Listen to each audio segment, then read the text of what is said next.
बिस्मिल्लाहिर्रहमानिर्रहीम। अल्लाहुम्मा सल्ली अला मुहम्मद व अला आले मुहम्मद वबारिक वसल्लम वसल्लम। लखां करोड़ां दरूद सोहने कमली वाले आका हज़रत मुहम्मद अरबी सल्लल्लाहु अलैहि वसल्लम ते आप दी आल ते आप दे सहाबा ते। मेरा नाम जी डॉक्टर गजनफर बुखारी है, पंजाब पाकिस्तान तो हाँ। ਤੁਸੀਂ ਦੇਖ ਰਹੇ ਹੋ PhD ਪੰਜਾਬੀ ਸਟੂਡੀਓ ਦਾ ਪ੍ਰੋਗਰਾਮ ਡਾਕਟਰ ਗਜ਼ਨਫਰ ਦੇ ਪੁਰਾਣੇ। ਅੱਜ ਜਿਹੜੀ ਸ਼ਖਸੀਅਤ ਸਾਡੇ ਪੁਰਾਣੇ ਬਣੇ ਨੇ, ਕਿਸੇ ਤਾਰਫ ਦੇ ਮੁਹਤਾਜ ਨਹੀਂ ਹੈਗੇ। ਅਸੀਂ 21-22 ਸਾਲਾਂ ਤੋਂ ਉਹਨਾਂ ਨੂੰ ਪਾਕਿਸਤਾਨ ਦੇ ਸਭ ਤੋਂ ਵੱਡੇ ਅਖਬਾਰ ਨਵਾਏ ਵਕਤ ਵਿੱਚ ਮਕਤੂਬ ਅਮਰੀਕਾ ਦੇ ਨਾਮ ਤੋਂ ਕਾਲਮ ਲਿਖਦਿਆਂ ਦੇਖ ਰਹੇ ਹਾਂ। ਅਸੀਂ ਉਹਨਾਂ ਦੀਆਂ ਲਿਖਤਾਂ ਪੜ੍ਹ ਕੇ ਬੜੀ ਹੋਏ ਹਾਂ। ਅਸੀਂ ਇਹ ਚੀਜ਼ ਦੇਖਦੇ ਹਾਂ ਕਿ ਜਿੰਨੇ ਸੋਹਣੇ ਢੰਗ ਨਾਲ ਉਹਨਾਂ ਨੇ ਪਾਕਿਸਤਾਨੀਅਤ ਦਾ ਸ਼ਖਸ ਦੁਨੀਆ 'ਚ ਦਿਖਾਇਆ ਹੈ, ਉਹ ਬਹੁਤ ਆਪਣੀ ਮਿਸਾਲ ਆਪ ਹੈ, ਬਹੁਤ ਵੱਡੀ ਮਿਸਾਲ ਹੈ। ਅਸੀਂ ਜਿਹਨਾਂ ਨੂੰ ਦੁਖਤਰੇ ਪਾਕਿਸਤਾਨ, ਦੁਖਤਰੇ ਇਸਲਾਮ ਕਹੀਏ ਤਾਂ ਗਲਤ ਨਹੀਂ ਹੋਵੇਗਾ। ਸਾਡੀ ਮੁਰਾਦ ਹੈ ਜੀ ਮੈਡਮ ਤੈਬਾ ਦਿਆ ਚੀਮਾ ਜੀ। ਅਸੀਂ ਤੁਹਾਨੂੰ ਜੀ ਆਇਆਂ ਨੂੰ ਕਹਿੰਦੇ ਹਾਂ, ਤੁਸੀਂ ਤਸ਼ਰੀਫ ਲੈ ਕੇ ਆਏ, ਸਾਡੇ ਵਿਹੜੇ ਤੁਸੀਂ ਪੈਰ ਪਾਇਆ। बहुत शुक्रिया। अस्सलाम वालेकुम। ਸਾਡੇ ਬੜੇ ਜੀ ਧੰਨਵਾਦ ਨੇ ਤੁਸੀਂ ਅੱਜ ਸਾਡੇ ਨਾਲ ਮੌਜੂਦ ਹੋ। ਮੈਂ ਤੁਸੀਂ ਆਪਣੇ ਖਾਨਦਾਨੀ ਪਸ ਮੰਜ਼ਰ ਬਾਰੇ ਦੱਸੋ, ਕਿਉਂ ਜੇ ਸਾਡੇ ਦੇਖਣ ਵਾਲੇ ਜਾਣਨਾ ਚਾਹੁੰਦੇ ਨੇ। ਅਸੀਂ ਉਂਝ ਤਾਂ 20-21 ਸਾਲ ਤੋਂ ਤੁਹਾਨੂੰ ਦੇਖ ਰਹੇ ਹਾਂ, ਤੁਹਾਨੂੰ ਤੁਹਾਡਾ ਲਿਖਿਆ ਪੜ੍ਹ ਰਹੇ ਹਾਂ ਅਸੀਂ। ਜਾਂ ਸਾਡੇ ਲਈ ਬੜੀ ਖੁਸ਼ੀ ਵਾਲੀ ਗੱਲ ਹੈ ਕਿ ਤੁਸੀਂ ਸਾਡੇ ਨਾਲ ਵੀਡੀਓ ਲਿੰਕ ਤੇ ਮੌਜੂਦ ਹੋ। ਆਪਣੇ ਖਾਨਦਾਨੀ ਪਸ ਮੰਜ਼ਰ ਬਾਰੇ ਕੁਝ ਥੋੜਾ ਜਿਹਾ ਦੱਸੋ ਸਾਡੇ ਦੇਖਣ ਵਾਲਿਆਂ ਨੂੰ। ਮੇਰਾ ਤਾਲੁਕ ਜੱਟ ਫੈਮਿਲੀ ਤੋਂ ਹੈ। ਸਾਡੇ ਕਦੇ ਵੱਡੇ ਸਰਦਾਰ ਹੁੰਦੇ ਸਨ ਤੇ ਫਿਰ ਵੱਡੇ ਮੁਸਲਮਾਨ ਹੋ ਗਏ ਅਲਹਮਦੁਲਿਲਾ। ਤੇ ਜੱਟਾਂ ਦੇ ਵਿੱਚ ਮੈਂ ਘੁੰਮਣ ਗੋਤ ਹੈ ਤੇ ਸ਼ਾਦੀ ਮੇਰੀ ਚੀਮਿਆਂ ਚ ਹੋਈ, ਇਸ ਲਈ ਤੈਬਾ ਜ਼ਿਆ ਮੇਰੇ ਵਾਲਿਦ ਦਾ ਆਖਰੀ ਨਾਂ ਤੇ ਉਹ ਤੈਬਾ ਜ਼ਿਆ ਚੀਮਾ। ਤੇ ਘੁੰਮਣਾ ਨੂੰ ਗੁੱਸਾ ਲੱਗਦਾ, ਚੀਮਾ ਕਿਉਂ ਲਾਨੀ ਤੇ ਚੀਮਾ ਤੇ ਇਸ ਵਾਸਤੇ ਮੈਂ ਜਿਹੜੀ ਅਮਰੀਕਾ ਚ ਰਹਿੰਦੀ ਹਾਂ ਤੇ ਮੇਰੀ ਸਾਰੇ ਪੰਜਾਬ ਚਾਹੇ ਇੰਡੀਆ ਦਾ ਪਾਕਿਸਤਾਨ ਦਾ ਉਹ ਸਾਰਾ ਮੇਰਾ ਨਾਨਕਾ ਦਾਦਕਾ ਪਹਿਲੀ ਗੱਲ। ਤੇ ਦੂਸਰਾ ਸੀ ਸਿਆਲਕੋਟ ਤੋਂ ਮੇਰੇ ਵਾਲਿਦ ਜਿਹੜੇ ਨੇ, ਮੇਰੇ ਬੋਏ ਦਾਦ ਸਿਆਲਕੋਟ ਦੇ ਪਿੰਡ ਨਾਲ ਤਲਕ ਹੈ। ਔਰ ਮੇਰੇ ਵਾਲਿਦ ਚੌਧਰੀ ਸਰਦਾਰ ਅਹਿਮਦ ਜ਼ਿਆ ਜਿਹੜੇ ਸੀ ਉਹ ਪਹਿਲੇ ਪੜ੍ਹੇ ਲਿਖੇ ਲੋਕਾਂ ਚੋਂ, ਬਲਕਿ ਮੇਰਾ ਦਾਦਾ ਦਾਦੀ ਨੇ ਪਹਿਲਾ ਸਕੂਲ ਪਾਇਆ ਸੀ ਪਿੰਡ 'ਚ ਤੇ ਐਜੂਕੇਸ਼ਨ ਫੈਮਿਲੀ 'ਚ ਹੈ। ਔਰ ਫਿਰ ਵਾਲਿਦ ਜਿਹੜੇ ਨੇ ਉਹ ਬੜੇ ਯੰਗ ਲਾਈਫ 'ਚ ਉਹਨਾਂ ਨੇ ਕਾਇਦੇ ਆਜ਼ਮ ਦੇ ਜਿਹੜੀ ਤਹਿਰੀਕੇ ਪਾਕਿਸਤਾਨ ਹੈ ਉਹਦੇ 'ਚ ਕਾਫੀ ਐਕਟਿਵ ਹੋ ਗਏ ਸੀ ਔਰ ਬੜੇ ਐਕਟਿਵਿਸਟ ਸਨ। ਤੇ ਔਰ ਫਿਰ ਪਾਕਿਸਤਾਨ ਬਣਿਆ, ਉਹ ਤਹਿਰੀਕੇ ਪਾਕਿਸਤਾਨ ਦੇ ਜਿਹੜੇ ਗੋਲਡ ਮੈਡਲਿਸਟ ਲੋਕ ਨੇ ਜਿਨ੍ਹਾਂ ਨੇ ਬੜਾ ਕੰਮ ਕੀਤਾ ਮਹਾਜਰੀਨ ਲਈ, ਸਭ ਲਈ, ਉਹਨਾਂ ਦੇ ਜਨਰਲ ਸੈਕਟਰੀ ਰਹੇ। ਤੇ ਇਸ ਤਰ੍ਹਾਂ ਇੱਕ ਤਰਫ ਉਹ ਸਿਵਲ ਜੌਬ ਕਰਦੇ ਰਹੇ, ਜ਼ਿਮੀਂਦਾਰ ਵੀ ਸਨ, ਔਰ ਦੂਸਰੀ ਤਰਫ ਉਹਨਾਂ ਨੇ ਪਾਕਿਸਤਾਨ ਦੀ ਮੂਵਮੈਂਟ 'ਚ ਬੜਾ ਉਹਨਾਂ ਦਾ ਹਿੱਸਾ ਸੀ। ਔਰ ਉਹਨਾਂ ਨੂੰ ਆਪਣੇ ਪੰਜਾਬ ਕਲਚਰ ਮੈਨੂੰ ਸਾਰਾ ਆਪਣੇ ਘਰੋਂ ਮਿਲਿਆ। ਔਰ ਅਸੀਂ ਚੂँकि ਸੂਫੀਜ਼ਮ ਨਾਲ ਵੀ ਔਲੀਆ ਅੱਲਾ ਨਾਲ ਬਹੁਤ ਲਗਾਓ ਬਚਪਨ 'ਚੋਂ ਮੈਂ ਦੇਖਿਆ ਆਪਣੇ ਘਰ 'ਚ। हज़रत दाता अली हजवेरी रहमतुल्लाह और इंडिया ਦੇ ਔਲੀਆ ਅੱਲਾ ਔਰ ਹਜ਼ਰਤ ਬਾਬਾ ਸਾਹਿਬ ਫਰੀਦੁੱਦੀਨ ਗੰਜ ਸ਼ਕਰ, ਇਹ ਸਾਰਾ ਮਾਹੌਲ ਦੇਖਿਆ ਔਰ ਇਹੀ ਅਸੀਂ ਸਿੱਖਿਆ ਕਿ ਅਸੀਂ ਔਲੀਆ ਅੱਲਾ ਦੇ ਮਿਹਰਬਾਨੀਆਂ ਨਾਲ ਇੰਡੀਆ ਪਾਕਿਸਤਾਨ 'ਚ ਅਸੀਂ ਲੋਕ ਰੂਹਾਨੀਅਤ ਵਾਲਾ। ਔਰ ਜਿੱਥੋਂ ਤੱਕ ਇੰਡੀਅਨ ਪੰਜਾਬ ਦੀ ਗੱਲ ਹੈ ਜਾਂ ਸਰਦਾਰਾਂ ਦੀ ਗੱਲ ਹੈ, ਸਿੱਖ ਰਿਲੀਜਨ ਦੀ, ਉਹ ਵੀ ਇੱਕ ਰਿਸਪੈਕਟ ਪਾਈ ਆਪਣੇ ਘਰ ਦੇ ਵਿੱਚ ਬਾਬਾ ਗੁਰੂ ਨਾਨਕ ਸਾਹਿਬ ਦੀ ਵਜ੍ਹਾ ਨਾਲ, ਔਲੀਆ ਅੱਲਾ ਦੇ। ਤੇ ਇਸ ਲਈ ਤਸਵੁਫ ਮੈਨੂੰ ਆਪਣੇ ਘਰੋਂ ਮਿਲਿਆ, ਮੇਰੀ ਜੀਨਸ 'ਚ। ਔਰ ਮੈਂ ਫਿਰ ਉਹਨੂੰ ਬਹੁਤ ਸਟੱਡੀ ਕੀਤਾ ਔਰ ਇਹਦੇ ਤੇ ਮਤਲਬ ਲਿਖਿਆ ਵੀ ਬਹੁਤ ਹੈ, ਬੋਲਿਆ ਹੈ, ਪ੍ਰੈਕਟਿਸ ਕੀਤੀ ਹੈ। ਔਰ ਮੈਂ ਉਹ ਇੱਕ ਅਲੱਗ ਬਹੁਤ ਵਾਸਟ ਟੌਪਿਕ ਹੈ ਕਿ ਮੈਂ ਨਹੀਂ ਸਮਝਦੀ ਕਿ ਔਲੀਆ ਅੱਲਾ ਦਾ ਤਸਵੁਫ ਅੱਜ ਸਾਨੂੰ ਕਿਤੇ ਨਜ਼ਰ ਆਉਂਦਾ ਹੈ, ਸ਼ੋਭਦਾਬਾਜ਼ੀ ਜ਼ਿਆਦਾ ਹੈ। ਬਾਕੀ ਨਾਨਕਾ ਵੀ ਸਭ ਸਾਰੇ ਜੱਟ ਜ਼ਿਮੀਂਦਾਰ ਔਰ ਮੇਰੀ ਵਾਲਦਾ ਵੀ, ਮੇਰਾ ਨਾਨਾ ਵੀ ਵਕੀਲ ਸੀ, ਮੇਰਾ ਦਾਦਾ ਵੀ ਆਪਣੇ ਸਕੂਲ ਦਾ ਪਹਿਲਾ ਹੈਡ ਮਾਸਟਰ ਸੀ। ਤੇ ਘਰ 'ਚ ਐਜੂਕੇਸ਼ਨ ਦੇਖੀ। ਦੂਸਰਾ ਕਿ ਪੰਜਾਬੀ ਬੋਲੀ, ਪੰਜਾਬੀ ਕਲਚਰ ਸੀ, ਪਿੰਡਾਂ ਨਾਲ ਤਲਕ ਸੀ। ਤੇ ਮੈਂ ਬਚਪਨ ਤੋਂ ਹੀ, ਹਾਲਾਂਕਿ ਮੇਰੀ ਬ੍ਰੌਟਅਪ ਲਾਹੌਰ ਦੀ ਸਾਰੀ, ਮੈਂ ਪੱਕੀ ਲਾਹੌਰਨ ਹਾਂ, ਲੇਕਿਨ ਮੈਂ ਜਿਹੜਾ ਦੇਖਿਆ ਘਰ ਦਾ ਮਾਹੌਲ ਇੱਕ ਦਿਹਾਤ ਨਾਲ ਦੇਹੀ ਬੈਕਗਰਾਊਂਡ ਦਾ, ਉਹ ਮੇਰੇ ਲਈ ਬੜਾ ਫਖਰ ਸੀ। ਤੇ ਮੈਂ ਪੰਜਾਬੀ ਬੋਲਣਾ ਬੜਾ ਫਖਰ ਸੀ। ਫਿਰ ਅਸੀਂ ਅਮਰੀਕਾ ਚਲੇ ਗਏ, ਉੱਥੇ ਵੀ ਆਪਣੇ ਬੱਚਿਆਂ ਨੂੰ ਉਰਦੂ ਪੰਜਾਬੀ ਸਿਖਾਈਏ, ਪੰਜਾਬੀ ਕਲਚਰ 'ਚ ਰਹੇ ਹਾਂ। ਬਲਕਿ ਮੇਰੇ ਘਰ ਜਿਹੜਾ ਆਉਂਦਾ ਉਹ ਕਹਿੰਦਾ ਕਿ ਇੰਝ ਲੱਗਦਾ ਕਿ ਪਿੰਡ ਆ ਗਏ ਆ, ਅਮਰੀਕਾ ਨਹੀਂ ਆਏ। ਉਹੀ ਛਾਬੇ ਚੰਗੇਰਾਂ, ਉਹੀ ਕੱਚੀ ਆਂਡੀ, ਉਹੀ ਤੇਰਾ ਕਲਚਰ, ਉਹੀ ਤੇਰੀ ਜ਼ਬਾਨ, ਉਹੀ ਤੇਰਾ ਮਾਹੌਲ। ਤੇ ਇਹਦੇ ਤੇ ਮੈਨੂੰ ਬੜਾ ਫਖਰ ਹੈ। ਔਰ ਮੈਨੂੰ ਇਸ ਗੱਲ ਦਾ ਦੁੱਖ ਹੁੰਦਾ ਹੈ ਕਿ ਸਾਡੇ ਪਾਕਿਸਤਾਨੀ ਪੰਜਾਬ ਦੀ ਪੰਜਾਬੀ ਤਕਰੀਬਨ ਖਤਮ ਹੁੰਦੀ ਜਾ ਰਹੀ ਹੈ ਔਰ ਅਗਲੀ ਨਸਲ ਦੇ ਨਾਲ ਪੰਜਾਬੀ ਬੋਲਦੇ ਅਸੀਂ ਸ਼ਰਮਿੰਦਾ। ਔਰ ਇਹ ਗੱਲ ਮੈਂ ਉਹਨਾਂ ਨੂੰ ਮਿਸਾਲ ਦੇਣੀ ਆਪਣੇ ਪਾਕਿਸਤਾਨ ਦੇ ਪੰਜਾਬ ਨੂੰ ਕਿ ਦੇਖੋ ਇੰਡੀਆ ਦਾ ਪੰਜਾਬ ਜਾਂ ਅਸੀਂ ਅਮਰੀਕਾ 'ਚ ਸਾਹਿਬਜ਼ਾਦੇ ਸਾਰਿਆਂ ਨੂੰ ਉੱਠਦੇ ਬੈਠਦੇ ਹਾਂ, ਉੱਥੇ ਬੱਚਾ ਬੱਚਾ ਇੰਡੀਆ ਦਾ ਪੰਜਾਬ ਦਾ ਸਰਦਾਰਾਂ ਦਾ ਪੰਜਾਬੀ ਬੋਲਦਾ, ਅਰਬਾਂ ਦਾ ਅਰਬੀ ਬੋਲਦਾ, ਤੁਰਕੀਆਂ ਦਾ ਤੁਰਕੀ ਬੋਲਦਾ, ਹਰ ਇੱਕ ਨੂੰ ਮੈਂ ਆਪਣੀ ਜ਼ਬਾਨ ਬੋਲਦਿਆਂ ਦੇਖਿਆ। ਅਸੀਂ ਉਰਦੂ ਬੋਲਨੇ ਆ, ਬੜੀ ਅੱਛੀ ਗੱਲ ਹੈ, ਬੱਚਿਆਂ ਨੂੰ ਸਿਖਾਉਂਦੇ ਹਾਂ, ਲੇਕਿਨ ਅਸੀਂ ਪੰਜਾਬੀ ਨਹੀਂ ਬੋਲਦੇ, ਸਾਡੇ ਬੱਚੇ ਪੰਜਾਬੀ ਨਹੀਂ ਬੋਲਦੇ। ਤੇ ਹਾਂ ਇਹ ਬਾਕੀ ਬਸ ਨਵਾਏ ਵਕਤ ਲਿਖਣਾ ਸ਼ੁਰੂ ਕੀਤਾ ਦਰਦ ਦਿਲ ਨਾਲ ਆਪਣੇ ਮੁਲਕ ਵਾਸਤੇ, ਔਰ ਹੁਣ ਤੱਕ ਲਿਖਣੀ ਆ, ਜੋ ਦਿਲ 'ਚ ਚੋਟ ਲੱਗਦੀ ਉਹ ਲਿਖ ਵੀ ਦੇਣੀ ਆ ਤੇ ਬੋਲ ਵੀ ਦੇਣੀ ਆ। ਤੁਹਾਡੇ ਅਸੀਂ ਆਰਟੀਕਲ ਪੜ੍ਹਨੇ ਆ ਨਾ ਜੀ, ਤੇ ਅਸੀਂ ਦੇਖਨੇ ਆ, ਅਸੀਂ ਤਾਂ ਖੈਰ ਬਹੁਤ ਟਾਈਮ ਤੋਂ ਦੇਖ ਰਹੇ ਆ, ਉਹ ਮੈਂ ਮਤਲਬ 16-17 ਸਾਲਾਂ ਦਾ ਸਾਂ, 2000 ਦੀ ਗੱਲ ਹੈ। ਉਸ ਵਕਤ ਤੋਂ ਅਸੀਂ ਦੇਖ ਰਹੇ ਆ ਕਿ ਤੁਹਾਡੀ ਉਹ ਜਦੋਂ ਪਹਿਲੀ ਤਹਿਰੀਰ ਪੜ੍ਹਨੀ ਕਰੀ ਮੇਰੇ ਅੱਬਾ ਜੀ ਨੇ, ਮੇਰੇ ਨਾਨਾ ਜੀ ਉਹ ਪਾਰਲੀਮੈਂਟਰੀ ਸੈਕਟਰੀ ਸਨ ਐਜੂਕੇਸ਼ਨ ਦੇ, ਸ਼ਿਬਾਸ਼ ਸ਼ਰੀਫ ਕੈਬਨਿਟ, ਉਹਨਾਂ ਨੇ ਕਹਿਣਾ ਕਰਨਾ ਕਿ ਸਭ ਤੋਂ ਵਧੀਆ ਲਿਖਿਆ ਹੁੰਦਾ ਹੈ ਆਰਟੀਕਲ, ਇਹ ਪੜ੍ਹਿਆ ਕਰੋ। ਮੇਰੇ ਬਜ਼ੁਰਗ ਮੇਰੇ ਨਾਲ ਬੜਾ ਪਿਆਰ ਕਰਦੇ ਸੀ। ਖਾਸ ਤੌਰ ਤੇ ਜੀ ਤੁਹਾਡਾ ਮਦੀਨਾ ਸ਼ਰੀਫ ਦੇ ਹਵਾਲੇ ਨਾਲ ਪਰ ਮੈਂ ਜਦੋਂ ਆਰਟੀਕਲ ਪੜ੍ਹਨਾ ਵਾ ਜੀ ਤੇ ਇੱਕ ਇਮਾਨਦਾਰ ਹੋ ਜਾਂਦਾ ਵੇ ਕਿ ਮਦੀਨਾ ਸ਼ਰੀਫ ਨਾਲ ਸਾਡੀ ਸਭ ਦੀ ਰੂਹਾਨੀ ਜੁੜੇ ਤੇ ਸਾਡਾ ਸਾਰਾ ਕੁਝ ਹੀ ਮਦੀਨਾ ਸ਼ਰੀਫ ਦੇ ਵਿੱਚ ਹੈ। ਸਾਡੇ ਕਈ ਮਜ਼ਮੂਨ ਪੜ੍ਹੇ ਨੇ, ਕਿੱਦਾਂ ਦੀਆਂ ਯਾਦਾਂ ਨੇ ਉੱਥੇ ਦੀਆਂ ਤੁਹਾਡੀਆਂ ਮਦੀਨਾ ਸ਼ਰੀਫ ਦੀਆਂ, ਉਹ ਸਾਡੇ ਦੇਖਣ ਵਾਲਿਆਂ ਸਾਡੀਆਂ? ਉਹ ਦੇਖੋ ਮੈਂ ਅਮਰੀਕਾ ਮੈਂ ਆਪਣੇ ਹਸਬੈਂਡ ਨੂੰ ਕਿਹਾ ਸੀ, ਉਹ ਡਾਕਟਰ ਨੇ ਮੇਰੇ ਹਸਬੈਂਡ, ਤੇ ਮੈਂ ਉਹਨਾਂ ਨੂੰ ਕਿਹਾ ਕਿ ਤੁਸੀਂ ਨਾ ਜਦੋਂ ਅਮਰੀਕਾ ਅਸੀਂ ਐਜੂਕੇਸ਼ਨ ਲਈ ਗਏ ਸੀ, ਡਾਕਟਰ ਸਾਹਿਬ MBBS ਸਨ ਤੇ ਮੈਂ ਕਿਹਾ ਜਦੋਂ ਤੁਸੀਂ ਬਾਹਰ ਦੀ ਡਿਗਰੀ ਲੈ ਲੈਣੀ ਨਾ, ਮੇਰੇ ਨਾਲ ਇੱਕ ਵਾਅਦਾ ਕਰੋ ਕਿ ਤੁਸੀਂ ਅਮਰੀਕਾ ਛੱਡ ਦੇਣਾ। ਤੇ ਮੈਂ ਦੇਖਿਆ ਕਿ ਉਮਰ ਔਰਤਾਂ ਨਹੀਂ ਛੱਡਦੀਆਂ, ਬਲਕਿ ਪੂਰੀ ਦੁਨੀਆ ਦੇ ਵਿੱਚ ਪਾਕਿਸਤਾਨ 'ਚ ਵੀ ਇੰਡੀਆ 'ਚ ਵੀ ਅਗਰ ਜੰਨਤ 'ਚ ਖੜਨਾ ਤੇ ਔਰਤ ਨੇ, ਜੰਨਤ ਵਿੱਚ ਖੜਨਾ ਤੇ ਔਰਤ ਨੇ। ਤੇ ਉਹ ਪੈਸਾ ਲੱਗ ਜਾਏ ਮੂੰਹ ਨੂੰ ਤੇ ਫਿਰ ਉਹਨੇ ਨੇ ਹਲਾਲ ਕਮਾਈ ਜਾਂ ਆਰਾਮ ਕਮਾਈ। ਅੱਛਾ ਉਹ ਗੱਲ ਸੀ। ਮੈਂ ਕਿਹਾ ਮੈਨੂੰ ਅਮਰੀਕਾ 'ਚ ਕੋਈ ਇੰਨੀ ਅਟਰੈਕਸ਼ਨ ਨਹੀਂ ਹੈ, ਬਸ ਤੁਸੀਂ ਪੜ੍ਹ ਕੇ ਨਾ ਤੇ ਇੱਥੋਂ ਵਾਪਸ ਅਸੀਂ ਚਲੇ ਜਾਣਾ। ਤੇ ਅਸੀਂ ਸਾਊਦੀ ਅਰਬ ਗਏ ਫਿਰ 10 ਸਾਲ ਬਾਅਦ। ਤੇ ਮੈਂ ਹਾਲੇ ਉਸ ਤੋਂ ਪਹਿਲਾਂ ਕਦੇ ਅੱਲਾ ਦੇ ਘਰ ਨਹੀਂ ਸਾਂ ਗਈ। ਮੈਂ ਵਾਸ ਵੈਰੀ ਯੰਗ, ਬੱਚੇ ਛੋਟੇ ਸਨ ਮੇਰੇ, ਹਾਲੇ ਐਲੀਮੈਂਟਰੀ 'ਚ ਸਨ। ਤੇ ਉਹਨਾਂ ਨੇ ਮੇਰਾ ਵਾਅਦਾ ਪੂਰਾ ਕੀਤਾ, ਮੀਆਂ ਨੇ ਤੁਸੀਂ ਸਾਊਦੀ ਅਰਬ ਚਲੇ। 3 ਸਾਲ ਰਹੇ ਰਿਆਜ਼ ਤੋਂ ਮੱਕਾ ਮਦੀਨਾ 10 ਘੰਟੇ ਦੀ ਡਰਾਈਵ ਹੈ। ਔਰ ਅਸੀਂ 94 'ਚ ਗਏ। 90s 'ਚ ਉਦੋਂ ਇੰਨੀ ਫੈਸਿਲਿਟੀਜ਼ ਵੀ ਉਸ ਤਰ੍ਹਾਂ ਨਹੀਂ ਸੀ, ਮਤਲਬ ਲਾਈਕ ਗਾੜੀ ਵੀ ਬਸ ਉਹ ਐਵਰੇਜ ਸੀ। ਇਸ ਦੇ ਬਾਵਜੂਦ ਅਸੀਂ ਹਰ ਵੀਕਐਂਡ ਜਾਂ ਅਦਰ ਵੀਕਐਂਡ ਅਸੀਂ ਹਰਮ ਸ਼ਰੀਫ ਆਉਂਦੇ ਬੱਚਿਆਂ ਛੋਟਿਆਂ ਨੂੰ। ਉਦੋਂ ਮੈਂ ਜਦੋਂ ਹਿਜਰਤ ਕੀਤੀ ਮੈਂ ਖਾਸ ਮੱਕਾ ਮਦੀਨਾ ਲਈ, ਤੇ ਉਹ ਬੜਾ ਇੱਕ ਅਜੀਬ ਜਿਹਾ ਮਤਲਬ ਜਿਹੜੀ ਮੇਰੀ ਉਦੋਂ ਦੀ ਮੁਹੱਬਤ ਅਟੈਚਮੈਂਟ ਹੋਈ ਹੈ ਨਾ ਹਰਮੇ ਪਾਕ ਨਾਲ, ਤੇ ਉਹ ਅੱਜ ਤੱਕ ਨਹੀਂ ਨਿਕਲੀ ਅਲਹਮਦੁਲਿਲਾ। ਫਿਰ ਅਸੀਂ ਲਾਹੌਰ ਵੀ ਆ ਗਏ, ਫਿਰ ਦੁਬਾਰਾ ਅਮਰੀਕਾ ਚ, ਲੇਕਿਨ ਇਹ ਸਿਲਸਿਲਾ ਰਿਹਾ ਕਿ ਮੈਂ ਹਰ ਸਾਲ ਜਾਣਾ ਹੈ ਜਾਂ ਸਾਲ 'ਚ 2 ਵਾਰੀ ਜਾਣਾ ਹੈ। ਨਹੀਂ ਸਾਊਦੀ ਅਰਬ ਰਹੀ ਤੇ ਵੀ ਉਹ ਹੈ ਕੋਰੋਨਾ ਦੇ ਤੇ ਆ ਕੇ ਸਟਾਪ ਲੱਗਾ, ਅਦਰਵਾਈਜ਼ ਕੋਈ ਯਾਨੀ ਉਹਨਾਂ ਨੇ ਸਟਾਪ ਲਾਇਆ, ਵਰਨਾ ਸਾਡੇ ਵੱਲੋਂ ਕੋਈ ਸਟਾਪ ਨਹੀਂ ਲੱਗਾ। ਕੀ ਬਾਤ। ਤੇ ਮਦੀਨਾ ਪਾਕ ਦਾ ਤੇ ਇਹ ਮੁਹੱਬਤ ਤੋਂ ਖੁਦ ਹੀ ਡਾਲਦੇ ਨੇ, ਬੰਦੇ ਦੀ ਤਾਂ ਕੋਈ ਔਕਾਤ ਨਹੀਂ। बेशक जी ये पिछली लगी कबूली जावे, हाजिरी हो जावे तो समझिए कि पिछली साड़ी लगी कबूली गई है सरकार दी बारगाह है जी, क्योंकि सारा कुछ मदीना शरीफ सारा मरकज है जी मदीना शरीफ। क्या मैं थोड़े जी कालम मदीना शरीफ के बारे पढ़ना ना जी, तो मैं अक्सर कोई डाउनलोड करके रखे ने, काफी सारे थोड़े आर्टिकल्स ने थोड़े सफर के बारे में, बड़ा अच्छा लगता है। मैं फिर एक चली किताब है मेरी, ਉਹਦਾ ਨਾਮ ਹੈ ਚੱਲੀ। अच्छा ਉਹਦੇ ਫਿਰ ਮੈਂ ਸਾਰੇ ਮਜਮੂਆ ਔਰ ਕੁਝ ਆਪਣੇ ਜ਼ਾਤੀ ਐਕਸਪੀਰੀਐਂਸਸ ਦਾ ਵੀ ਆਰਟੀਕਲ ਚੱਲੀ ਦੇ ਨਾਮ ਤੋਂ ਕਿਤਾਬ ਹੈਗੀ ਹੈ। ਉਹਦੇ ਇਨਸ਼ਾਅੱਲਾ ਹੋਇਆ ਜਾਂ ਇਲਮ ਇਰਫਾਨ ਪਬਲਿਸ਼ਰ ਲਾਹੌਰ ਕੋਲ ਹੋਇਆ, ਅਸੀਂ ਜ਼ਰੂਰ ਲਵਾਂਗੇ ਜੀ। ਮੈਂ ਤੁਹਾਡੀਆਂ 6-7 ਕਿਤਾਬਾਂ ਮੇਰੇ ਖਿਆਲ ਸ਼ਾਇਦ ਗਲਤ ਨਹੀਂ ਹੋ ਰਿਹਾ ਛਪੀਆਂ ਨੇ, ਤੇ ਉਹਨਾਂ ਬਾਰੇ ਵੀ ਤੁਹਾਨੂੰ ਚੱਲੀ ਬਾਰੇ ਤੁਸੀਂ ਦੱਸਤਾ।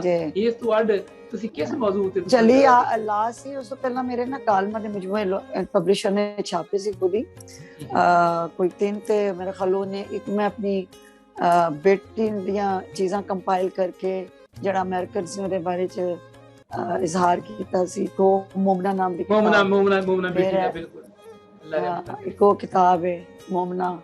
ਇੱਕ ਮੈਂ ਤਸਵੁਫ ਤੇ ਔਲੀਆ ਅੱਲਾਹ ਜਿਨੇ ਬੜੇ ਸਗੀਰ ਦੇ ਸਨ ਉਹਨਾਂ ਤੇ ਦਿਲ ਕੀ ਬਾतें ਕਿਤਾਬ ਲਿਖੀ, ਔਰ ਇਹ 5-6 ਨੇ। ਕੀ ਬਾਤ ਹੈ, ਬੜੀ ਗੱਲ ਹੈ ਜੀ। ਅੱਜ ਦੇ ਦੌਰ 'ਚ सूफीज़म ਨਾਲ ਜੁੜਨਾ, सूफीज़म ਨੂੰ ਪੜ੍ਹਨਾ, सूफीज़म ਦਾ ਡੂੰਘਾਈ ਨਾਲ ਮੁਤਾਲਿਆ ਕਰਨਾ, ਫਿਰ ਉਸ ਫਿਕਰ ਦਾ ਪ੍ਰਚਾਰ ਕਰਨਾ, ਇਹ ਬੜੀ ਘਾਟ ਹੈ ਜੀ। ਸਾਡੇ ਮਸਲਿਆਂ ਦਾ ਹੱਲ ਹੀ ਇਹਦੇ ਵਿੱਚ ਮੈਂ ਸਮਝਦਾ ਵਾਂ ਕਿ ਅਸੀਂ ਉਹਨੂੰ ਜਿੰਨਾ ਅਸੀਂ ਸੂਫੀਆਂ ਦੀ ਜਿਹੜੇ ਸਾਡੇ ਅਫਕਾਰ ਨੇ ਸਾਨੂੰ ਸੀ, ਸਾਡੇ ਪੰਜਾਬੀ ਵਿਛੜੇ ਨਾ ਜੀ, ਆਪਣੇ ਵਿਰਸੇ ਤੋਂ ਵਿਛੜੇ ਨੇ, ਸੱਭਿਆਚਾਰ ਤੋਂ ਟੁੱਟੇ ਨੇ, ਇਸੇ ਤੋਂ ਟੁੱਟੇ ਨੇ, ਬਾਬਾ ਬਾਰਸ ਸ਼ਾਹ ਤੋਂ ਦੂਰ ਨੇ, ਔਲੀਆ ਅੱਲਾਹ ਦੇ ਕੁਰਾਨ ਪਾਕ ਦੀ ਤਫਸੀਰ ਉਹਨਾਂ ਨੇ ਕਹਿ ਲੋ ਸਾਡੀ ਜ਼ੁਬਾਨ 'ਚ ਲਿਖ ਦਿੱਤੀ।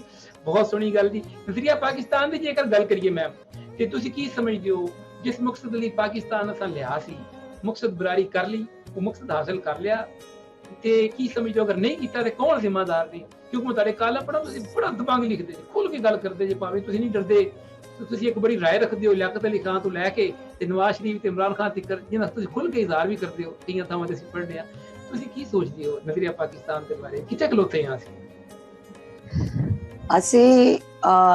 ਮਤਲਬ ਬਜ਼ੁਰਗਾਂ ਨੂੰ ਜੋ ਦੇਖਿਆ, ਜੋ ਜਿਸ ਤਰ੍ਹਾਂ ਵਾਲਿਦ ਸਾਹਿਬ ਨੇ, ਉਹਨਾਂ ਦਾ ਤਾਂ ਇਸ਼ਕ ਸੀ ਕਾਇਦ ਆਜ਼ਮ ਔਰ ਪਾਕਿਸਤਾਨ, ਔਰ ਉਹ ਇਸ਼ਕ ਘਰੋਂ ਮਿਲਿਆ, ਲੇਕਿਨ ਟਾਈਮ ਦੇ ਨਾਲ ਨਾਲ ਬੁਢਾਪੇ 'ਚ ਆ ਕੇ ਉਹ ਵੀ ਬੜਾ ਸੁਰਦਾ ਖਾਮੋਸ਼ ਬੈਠੇ ਰਹਿੰਦੇ ਸੀ ਕਿ ਅਗਲੀ ਜਨਰੇਸ਼ਨ ਜਿਹੜੀ ਹੈ ਉਹਦੇ ਅੰਦਰ ਉਹ ਇਸ਼ਕ ਜਿਹੜਾ ਹੈ ਉਹ ਨਹੀਂ, ਸਕੂਲਾਂ ਕਾਲਜਾਂ ਦੇ 'ਚ ਤੇ ਬਚਪਨ 'ਚ ਇਸ਼ਕ ਪਾਇਆ ਜਾਂਦਾ, ਘਰੋਂ ਮਿਲਦਾ।